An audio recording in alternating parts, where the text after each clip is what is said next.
You're listening to Speak English with Chat. On Chat English. Welcome back to Chat English, where we help you speak the way people actually talk.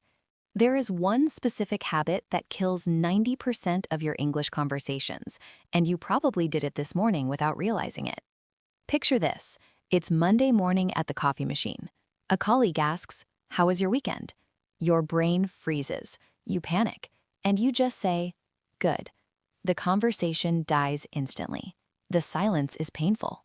Oh, I hate that silence. I remember when I first started working in an English-speaking office, I was so terrified of making a grammar mistake that I became the yes man. Someone would ask me a complex question about my life, and I would just nod and say yes. It was excruciating because I wanted to connect, but I was physically blocking everyone out. Today, we're fixing that. We're giving you the answer plus add formula, so you never have to hide in the bathroom or be the yes man again. That sounds like a lifesaver. Because honestly, Alice, I think a lot of our listeners feel like they are being interrogated when someone asks them a question in English. Exactly. It feels like a test, doesn't it? Like you were back in school and the teacher is waiting for the one correct answer. Right. And when you're in test mode, you just want to give the answer and escape. How are you? Fine. Did you like the movie? Yes. You survive the question, but you kill the connection. That is the perfect way to put it. You survive the question, but you kill the connection. And the reason that happens is what I call the one-word trap. The one-word trap. I feel like I have fallen into that many times. What exactly is it? It is when you treat a conversation like a transaction. Someone gives you a question, you give them a receipt, a one-word answer, and then the transaction is over. But conversation isn't a transaction. It's a tennis match. I love that comparison. So if I ask you a question, I am hitting the ball over the net to you. Exactly. And if you just say good or yes, you are catching the ball and putting it in your pocket. The game stops. The other person is standing there waiting for the ball to come back, but you have stopped playing. That is such a vivid image, and I think we have all been on the other side of that too. You try to talk to someone and they just give you nothing. It is exhausting. You feel like you are doing all the work. It is exhausting. And the worst part is the person doing it, the English learner, usually thinks they are being polite. They think, I answered the question, I didn't make a mistake. But actually, they are making the other person work twice as hard to keep the chat alive. So how do we hit the ball back? How do we keep the game going without panicking? That is where the answer plus add formula comes in. It's a simple rule that you can use in literally every single conversation you will ever have. It takes zero extra brain power once you get used to it. Okay, I am ready. What is the rule? The rule is strictly forbidden. You are never allowed to give a naked answer. You must always answer and then immediately add one tiny detail. Answer plus add. Okay, can we see this in action? Let's go back to that coffee machine scenario. Perfect. So I'm the colleague. I say, hey, Dan, did you have a good weekend? Okay, the old me would say, Yes. See? Dead end. I have nowhere to go. Now try it with the formula. Answer the question, then add one tiny detail. Anything. okay, yes, I finally saw that new Marvel movie. Oh, really? I heard that was great. Was it as good as the reviews say? See? That felt completely different. You immediately had something to say back. Exactly, because you gave me a hook. The movie was the hook. I could grab onto that and ask a follow-up question. If you just said yes, I would have to think of a whole new topic, like, nice weather today. And that is when the awkwardness starts. So the add part is really just a gift to the other person. You're giving them permission to keep talking. That is a beautiful way to think about it. It's an act of kindness. You're helping them out. And the best part is the ad doesn't have to be interesting. Really? I think that is a huge fear for people. They think, my life is boring. I didn't do anything cool this weekend. I have nothing to add. This is the biggest myth. You do not need to be fascinating. You just need to be descriptive. If you did nothing all weekend, that is actually a great ad. How does that work if I literally sat on my sofa for 48 hours? Let's try it. I ask you, Dan, did you do much this weekend? No, not really. It was actually pretty low key. I just caught up on sleep. Oh, I'm jealous. I need a weekend like that. I've been so busy lately. Wow, okay, I see what you did there. Even my boring answer created a connection because everyone loves sleep. Exactly. You used a great phrase there, by the way, low key. Ah, yes, that is a staple in my vocabulary. For anyone who hasn't heard it, low key just means relaxed, quiet, not busy. It's the perfect way to describe a lazy weekend without sounding negative. Yes, it sounds positive. If you say I did nothing, it can sound a bit sad. But it was pretty low-key sounds like a nice choice. And I also said I caught up on sleep. That is a phrasal verb, right? It is. To catch up on something means to do something that you haven't had time to do recently. You can catch up on sleep, catch up on housework, or catch up on your emails. Or catch up on your favorite TV show. Exactly. So even in that simple exchange, you used the formula. Answer, no, not really. Add, it was pretty low-key. I caught up on sleep. It flows so much better. But Alice, what happens if the question isn't about my weekend? What if it is a yes or no question at work? Like, did you finish the report? Great question. The formula still works. In fact, it is even more important at work because it makes you sound more professional and in control. Give me an example. Okay, imagine your boss asks, did you email the client? If you just say yes, it sounds a bit obedient or maybe even dismissive. Yeah, it sounds like you just want to get the boss off your back. Right. But try answer plus add. Yes, I sent it this morning. I'm waiting for their reply now. That sounds so much more competent. It shows you're on top of things. Or even, yes, just now. I attached the view PDF you asked for. It's such a small change, but it completely changes the vibe. You go from being a robot to being a proactive team member. Exactly. And this brings up a grammar point that trips a lot of people up when they are trying to add details. They get stuck on which tense to use. Oh, the classic past simple versus present perfect, or past versus present. It is simpler than that, actually. Usually, the answer matches the tense of the question, but the add often shifts the tense. Can you break that down? Sure. Let's go back to the weekend. How was your weekend? That is past tense. So your answer is past tense. It was good. Right. But your add can be about right now. It was good. I am feeling much more rested today. I see. So you are bridging the gap between the past and the present. Exactly. Or the reverse. Are you busy right now? Present. Answer, yes, I am. Add, I had a crazy meeting this morning that put me behind schedule. That is a really useful pattern to notice. You don't have to stay locked in the tense of the question. You can use the add to move the conversation in time. Yes, you can even move to the future. How was your weekend? It was too short. I am going to need a lot of coffee to get through today. I love that one. That is very relatable. And that brings up another type of add that is really powerful. We've talked about adding facts, like I saw a movie, but you can also add a feeling. Ooh, tell me more about the feeling add. Well, sometimes we don't have a specific fact to share, but we always have a feeling. So instead of describing what you did, describe how you felt about it. Like my example just now. I need coffee. That expresses a feeling of tiredness. Exactly. Or if someone asks, how is the new project going? You could say, it's going well. That's the answer. Then add the feeling. It's actually been really exciting to work on something different. That is so good. It makes you sound so engaged. And notice, you didn't have to give a complex technical update. You just shared an emotion. People connect with emotions much faster than facts. If you say, I wrote 50 pages of code, I might not know what to say. If you say, I was really frustrated with this project yesterday, I immediately want to ask, oh no, why? What happened? That is such a key insight. We are social creatures. We want to know how other people are feeling. So the feeling add is a great shortcut if you can't think of a fact. I want to pause here for a second, Alice, because I know some of our listeners might be thinking, okay, this sounds great, but I am still slow. By the time I think of the add, the silence is already awkward. That is a very real fear. Speed is a challenge. But here's the secret. You don't need to invent a new ad every time. You can have a few pocket ads ready to go. Pocket ads, I like that. Like things you keep in your pocket just in case. Exactly. Think about your life right now. What are 2 or 3 things that are true for you this week? Maybe you are watching a new series. Maybe your commute was terrible. Maybe you are training for a 5K run. Okay, so let's say my pocket ad is that I am rewatching Friends for the 10th time. Perfect. Now watch how you can use that ad for almost any question.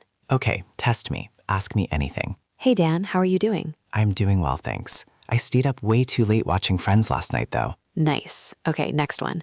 What did you get up to this weekend? Not much, honestly. Just relaxed and watched a bunch of Friends episodes. Okay, harder one.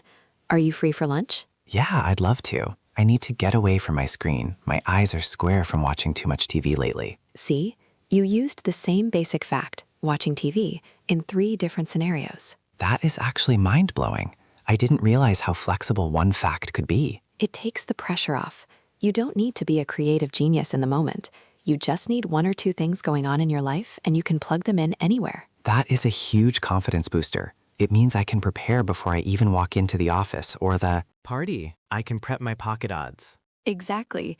Before we move on to our practice session, I want to talk about one specific situation where this formula saves your life: the negative answer. Oh, you mean when you have to say no to something? Yes, or when the answer to "how are you" is actually bad. That is tricky. In many cultures, and honestly in English too, we are conditioned to just say fine. Saying bad feels rude or overly dramatic. Right. But if you're having a terrible day, saying "I'm great" feels fake. The answer plus add lets you be honest without being heavy. How do you do that? You soften the answer and then add a reason so they don't worry. For example? How are you doing? Answer: to be honest, I've been better. Add: I've just got a bit of a headache today. Ah, that is perfect. It is honest, but the ad explains it immediately so I don't think you are mad at me. Precisely. If you just said "I've been better" and stopped, I would think, oh no, what did I do? Is he dying? Is he getting fired? The ad contains the problem. I've got a headache, or the traffic was a nightmare this morning. It grounds it. It makes it a small problem, not a mysterious big problem. And the same goes for declining invitations. We actually have a whole other episode planned on saying no politely, but the short version is answer plus add reason. Do you want to get coffee? No, I can't. I have a deadline at 2 p.m. Perfect. The ad makes the no acceptable. Without the ad, a no is just a rejection. This really is a universal formula, isn't it? Positive, negative, work, social, it works everywhere. It really does. And before we start our role play, I want to invite you to join our community here. If you are enjoying this actionable advice, make sure to hit that subscribe button.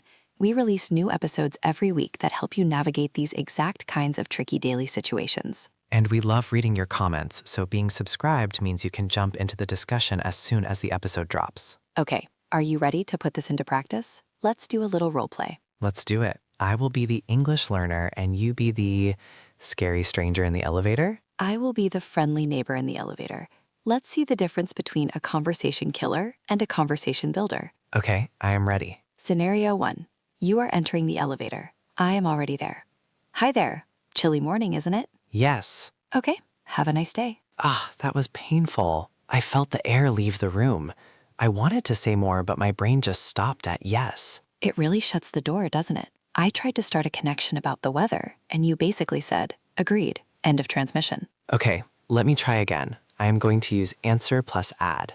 I need a pocket ad. Okay, I got one. Hi there. Chilly morning, isn't it? Yes, it is freezing. I definitely didn't bring a warm enough jacket today. Oh no, you are going to freeze out there. Hopefully the office is warm at least. Yeah, they usually keep the heating on high. That's good. Wow, that was effortless. It was. And notice what happened. Your ad was about your jacket.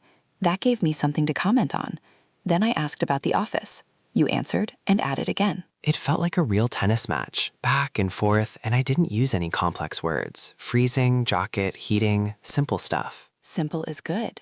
Chat English isn't about using Shakespearean vocabulary. It is about flow. I think that is a huge takeaway for our listeners. Fluency isn't about knowing every word in the dictionary. It is about keeping the flow going. Absolutely. Now, I want to try a slightly harder one, a work scenario. Okay, I am ready. Put me in the hot seat. You are in the break room making tea. I am a manager from another department. I ask, so, how long have you been working here now? Ooh, okay. Old me. 2 years. Okay, cool. Yeah, that is awkward. It sounds like I'm counting the days until I can quit. It does a bit. It sounds very distinct. Okay, try answer plus add. I've been here about 2 years now. I started right before we moved to the new building. Oh, wow. So you remember the old office? That place was tiny, right? It was. We were all packed in like sardines. See? You created a shared moment. By adding, I started before the move, you gave me a topic, the move. And if I hadn't said that, we would have just stood there stirring our tea in silence. Exactly. The add is the bridge to the next part of the conversation. Without the bridge, you are stuck on an island. I love that image. We are building bridges with every sentence. We are. And now it is time for our listeners to build some bridges. We are going to do our pause and reply section. This is my favorite part. This is where you guys get To talk. Yes, I am going to ask you 3 questions. I want you to answer them out loud, yes, out loud wherever you are, using the answer plus add formula. Do not just say yes or good. Answer, then add one detail, even a small one. I will leave a quiet pause for you to speak, and then Dan will give a model answer so you can see how it's done. Are you ready? Let's go. Question number 1. Imagine we are friends meeting for coffee. Hey, you look nice today. Is that a new shirt? Here is a model answer. Thanks. Yes, it is. I actually got it on sale last week. See? Answer, yes, add, got it on sale. Okay, question number 2. We are colleagues on a Friday afternoon. Do you have any big plans for the weekend? Model answer.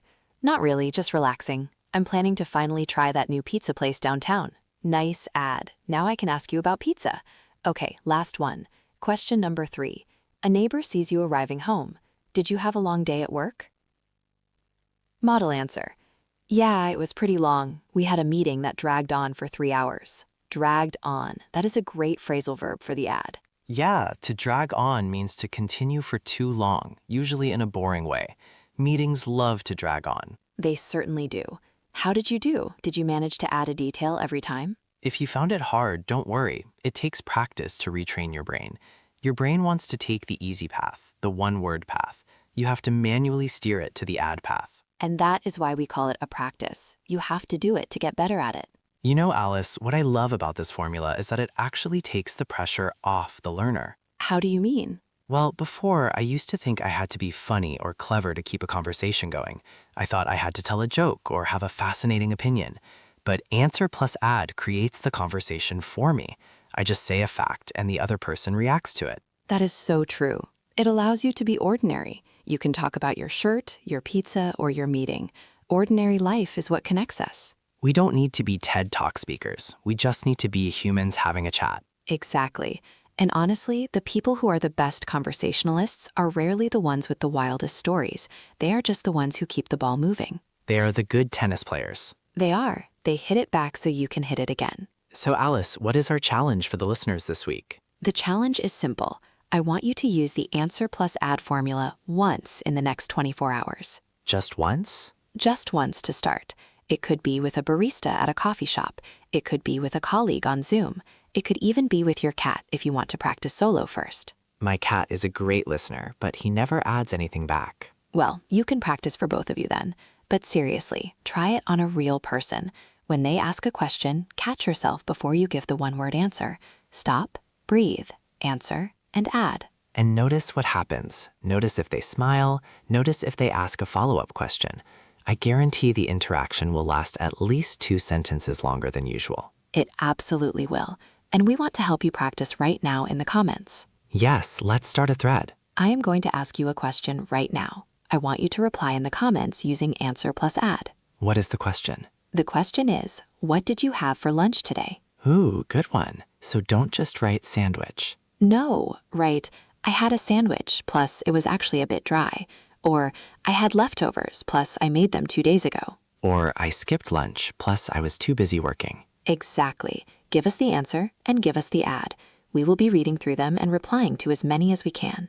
I can't wait to see what everyone is eating or not eating. It's going to be a hungry comment section. Before we go, remember, confidence comes from action. You don't wait until you are confident to speak. You speak, and then you become confident. Beautifully said. Keep practicing, keep adding those details, and keep chatting. See you in the next one. Bye for now.